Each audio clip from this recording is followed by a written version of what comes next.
Il était une fois, dans un petit village blotti au creux de champs vallonnés et caressé par des vents murmurants, un fermier nommé Elias et sa femme, Mara. Leur maison était une chaumière modeste, son toit de chaux musé par les années de soleil et de pluie, ses murs rapiécés avec soin. La vie n'avait jamais été fastueuse pour eux.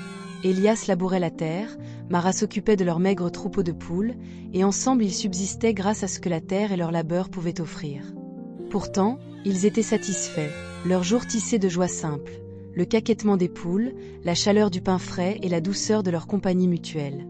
Un matin frais, alors que le soleil peignait le ciel de stries dorées, Elias entra dans le poulailler pour ramasser les œufs.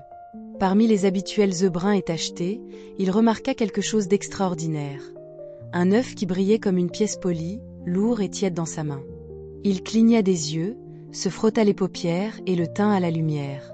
Ce n'était pas une illusion de l'aube, l'œuf était en or massif. « Mara !» appela-t-il, la voix tremblante d'incrédulité. « Viens vite !»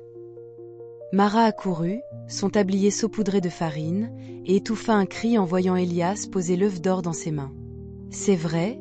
murmura-t-elle, le retournant entre ses doigts. « Mais comment ?» Ils remontèrent la piste jusqu'à une oie, une bête dodue et banale, aux plumes blanches comme la neige et aux yeux qui semblaient cacher un doux secret. Ce jour-là, ils vendirent l'œuf au marché, obtenant une somme qui effaça leurs dettes et remplit leur garde-manger de farine, de viande et de miel.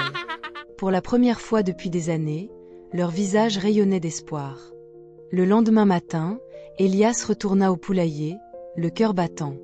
Là, niché dans la paille près de l'oie, reposait un autre œuf d'or, scintillant aussi intensément que le premier. « C'est un miracle », souffla Mara, agrippant son bras. Jour après jour, l'oie offrait son trésor, un œuf d'or parfait, ni plus ni moins. Avec chaque vente, leur vie se transformait. Ils réparèrent le toit, achetèrent une vache pour le lait, et même s'habillèrent de vêtements neufs, simples encore, mais propres et chauds. Le village bruissait de murmures sur leur bonne fortune, bien qu'Elias et Mara gardaient le secret de l'oie, la protégeant comme un joyau précieux. Mais au fil des mois, une ombre s'insinua dans leur content. Elias commença à s'attarder près du poulailler, le front plissé. « Un œuf par jour, c'est une bénédiction », marmonna-t-il un soir, arpentant la cuisine, « mais imagine si nous en avions plus. Nous pourrions construire une grande maison, acheter des terres, vivre comme des seigneurs. » Mara fronça les sourcils, posant son tricot. « Nous avons assez, Elias. Pourquoi risquer ce que nous possédons déjà ?» Pourtant, ces paroles semèrent une graine d'avidité qui prit racine dans son propre cœur, murmurant des rêves de richesse au-delà de leurs modestes aspirations.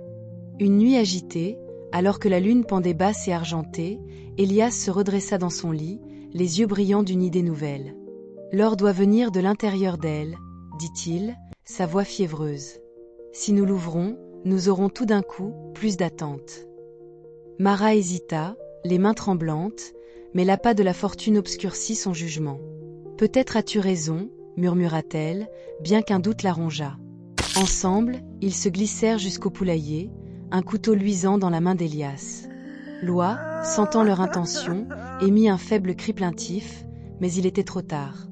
D'un coup rapide, Elias l'ouvrit, s'attendant à voir une cascade d'or jaillir. Au lieu de cela, il n'y avait que du sang et des plumes, rien de plus que les entrailles d'un oiseau ordinaire. Les œufs d'or avaient disparu, leur magie perdue à jamais. Elias lâcha le couteau, les mains tremblantes, tandis que Mara étouffait un sanglot. « Que avons-nous fait ?» chuchota-t-elle, fixant l'oie sans vie. Le lendemain matin, aucun œuf d'or ne les attendait. Le poulailler resta silencieux, l'air chargé de regrets. Leur richesse récente s'évanouit aussi vite qu'elle était venue, dépensée en conforts éphémères, sans rien pour les soutenir. Elias et Mara reprirent leurs anciennes habitudes, labourant et soignant, mais l'éclat de leur satisfaction s'était terni. Le village oublia leur brève prospérité, et l'histoire de l'oie s'effaça en une leçon discrète. Des années plus tard, alors qu'Elias devenait gris et voûté, il s'asseyait près du feu et racontait l'histoire aux enfants aux yeux écarquillés, sa voix basse empreinte de leçons apprises. « L'avidité nous aveugle, » disait-il, remuant les braises. « Nous avions un don, régulier et sûr, mais nous l'avons détruit pour en vouloir plus. Savoir se contenter est un trésor. Courir après trop vous laisse vide. Et si vous passez par ce village aujourd'hui, on dit que le vent porte encore un faible cri d'oie, un rappel de celle dont leur enseigna une vérité dure mais durable.